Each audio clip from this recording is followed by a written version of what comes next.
Hi, and welcome to the week 2, day 2 video lecture for 3250. Dive into the day 2 concept, starting with you recapping the scenarios. The first one, cultural construction based scenario. Second one, customer service based.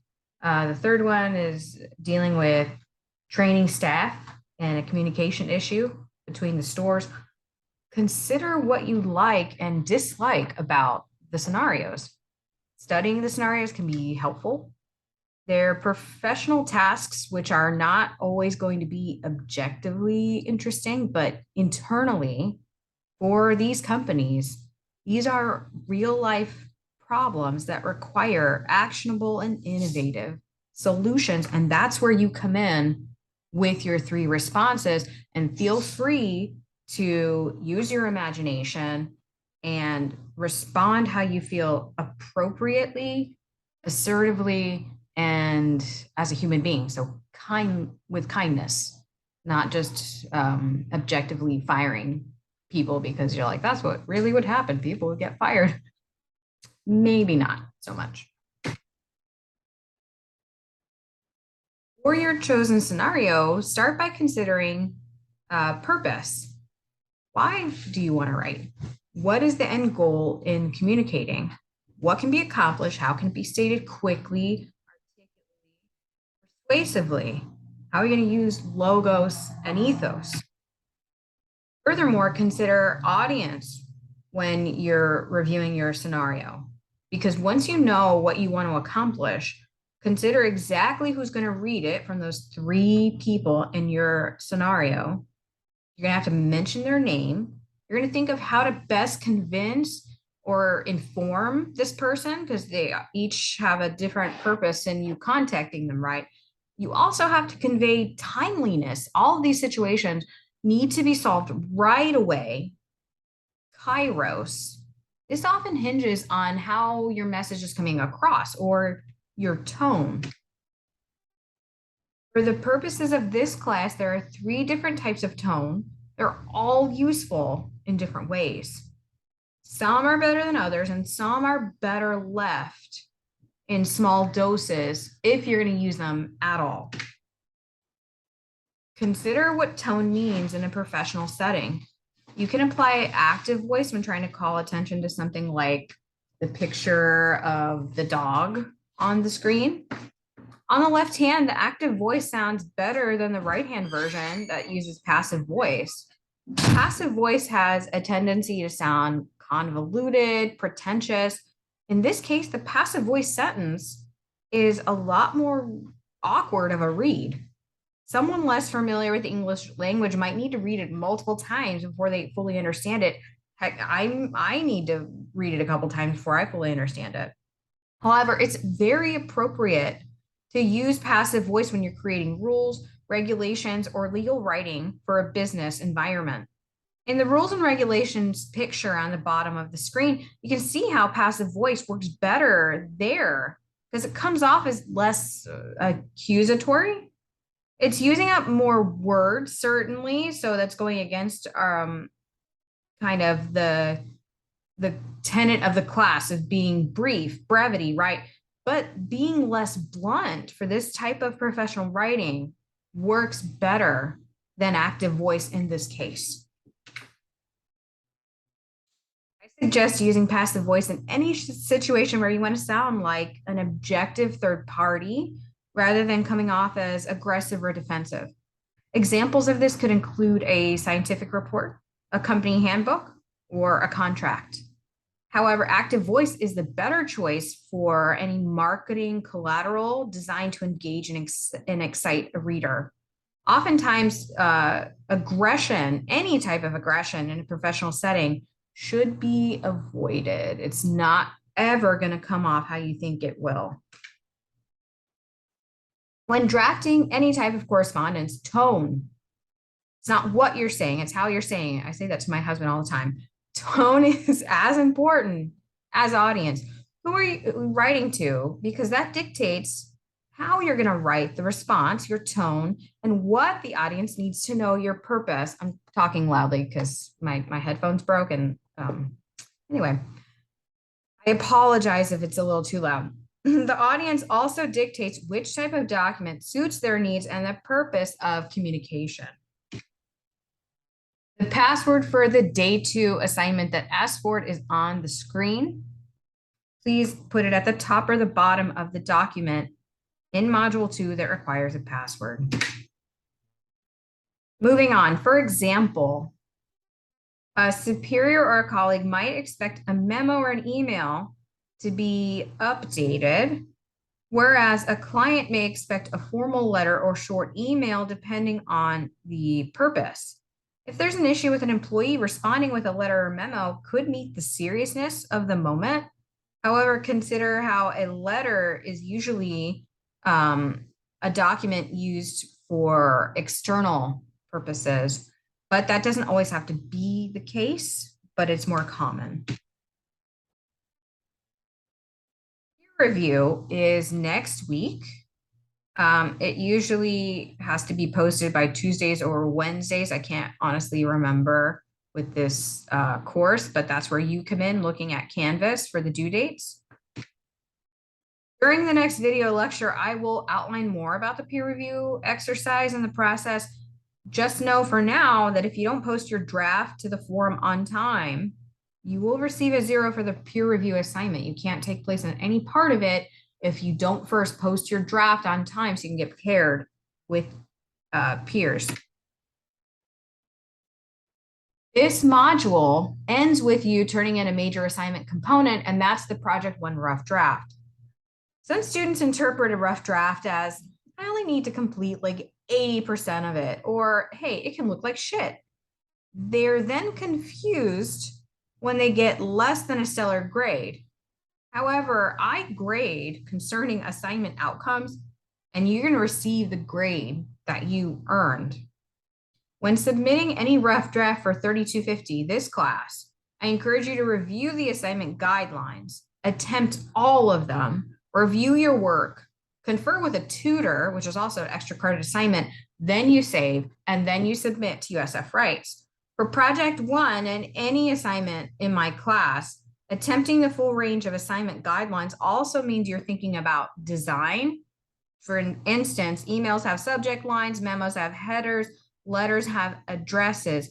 Your attempt at design doesn't have to be pretty or perfect. You don't waste time on type, style, color, use of color, or fake company logos. But for this rough draft, show me you've tried all of the assignment components, and we'll go from there. Now let's review the upcoming day 2 assignments on Canvas. Oh boy, I'm tired. Okay, so you log into the course, you hit modules, you go to week 2, you should have already accessed all this information on your own. And if you have a question about them, please reach out to me well before the due dates. But let's look at the rough draft. The rough draft is broken down into parts like most assignments in this course. The first part is drafting your responses and perhaps reviewing this link about documents and common usage, which are not end all be all rules, just suggestions for common usage of documents. That you can also find more about common use of documents in USF Rights, the e-text of the course. While you're drafting your response on a Word doc, a lot like how you drafted purpose and audience, where you had to create 3 emails for a scenario, I want you to number your responses. So I know that you have 3. I can quickly scan that as I'm grading. Make sure that you have your 3 responses. Add the names of each person, who you're responding to. You don't have to put the scenario things there. That's just from the last assignment. Then I also want to know, what kind of document is this? Email, put email. If it's a memo, put a memo, and so on. Name the document type. So I don't have to guess because you didn't accurately depict the design of the document. I don't have to guess that it's a memo or a letter based on what you've written. I shouldn't have to guess. You have to guess document types based on what you've learned in the course and what you think is correct. Yes, that's part of your grade. But me as the instructor, I should know what you intended, email, letter, memo, whatever permutation you're creating, as long as you're avoiding 3 types of the same document. For instance, don't do email, email, email, or memo, memo, memo. You can do 2 memos and a letter, 2 emails and a memo, however you think it fits with the scenario and who it's intended for. Those are the important things. So you do that, you number them, you tell me the document type, and then you start drafting, thinking about some design features, not making it look pretty. But for instance, an email has a subject line like we talked about. A memo has a header in the left-hand corner of it. And if you're wondering what that is, look at the memo chapter in USF Rights. It has different kinds of memos and how to create the header of a memo.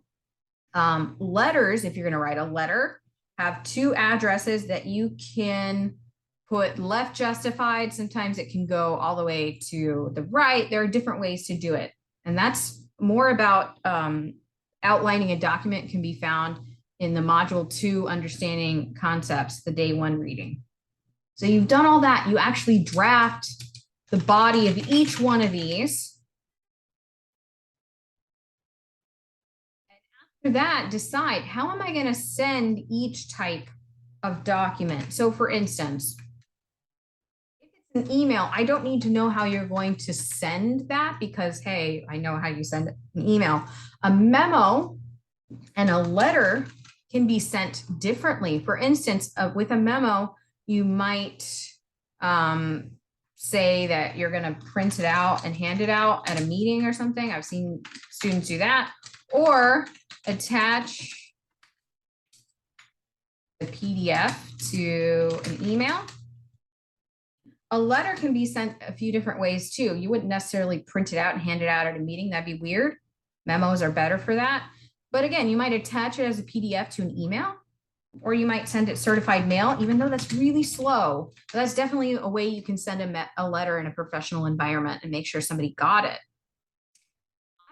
Okay, when you're gonna deliver a memo or a letter, the quickest, easiest way to do that is an attachment to an email, and you don't need to write out a fake email to that effect. You can if you want to, but you don't need to. Just write the memo or the letter. Attaching it as a PDF is best, and locking in any document when you go to save it. Saving it as a PDF is the best thing you can do in a professional environment. Why? Because that locks in your design settings. Because if you send somebody a Word document in a professional setting, they download it, they're going to have a different version of Word, and it's going to move around all your pretty formatting on the page, and it's going to make it look less credible in that way so that it stays pretty professional. Or attach anything you send to anyone as a PDF. Making sure as you're scanning the parts of drafting the assignment that you copy and paste, or that you type out the past wording, you put it at the top or the bottom. I don't care where it's at, as long as I can see it. You never have to highlight it, but you can if you want to. And then you visit, once you've proofread it, you visit USF Rights. You go to the correct assignment slot after you log into your online course. It's going to say document series. Don't ever worry about assignment details on USF Rights.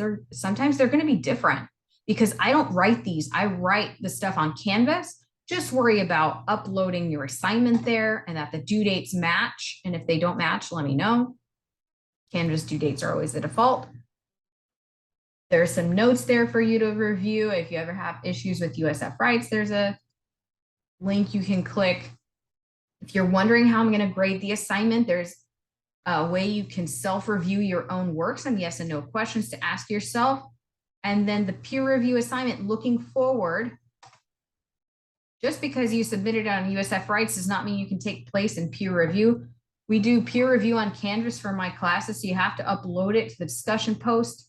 You have to upload it by hitting reply. The easiest way to do that is copy and pasting it here so people can read it without having to download it. And then don't worry about it after that until week 3 when you're paired with a peer. This assignment is due September 4th at 11:59 p.m. on USF Rights. It's not a Canvas assignment per se. I just use Canvas as a stand-in for the grade book, so you can see your grade on there later. There's an extra credit assignment in which you can visit the USF Writing Studio, and you just Google that, or maybe you already know how to use that landing page. I believe you can make a tutor submission request online, or you can book with them in person. There's also a link right there. I forgot that. Or online, you can use the online tutoring service you already pay for every time you sign up for a USF course. It's called Tutor Me. You can, I believe, upload your draft. You can send them a question. You can chat with them right away. And any way that you meet with a tutor. Tutor Me, USF Writing Studio. I don't need to see that you actually spoke with them. All I need for this extra credit assignment that you can get 5 points from is your confirmation email that says, thank you for submitting a request. That's all. Screenshot it, upload your picture here by the due date, September 4th at 11:59 p.m. You get 5 points. I don't need to know that you actually utilize the tutor. I just want you to reach out, and hopefully you use that resource, because tutoring will help you with the minute questions, and it will help you go further as a writer. That's why I want you to try this resource, but I can never force you to. That's why it's an extra credit assignment, and that's why I'm only interested in you uploading your confirmation here on Canvas. I cannot contact your tutor. They don't know that you're contacting me for extra credit. They don't know about the assignment. So it always helps if you let them know the assignment details too. That's it for Module 2, Day 2. If you have any other questions, please reach out to me via email, via text. Texting me via WhatsApp, you're going to get the quickest response, and I'll talk to you next video lecture.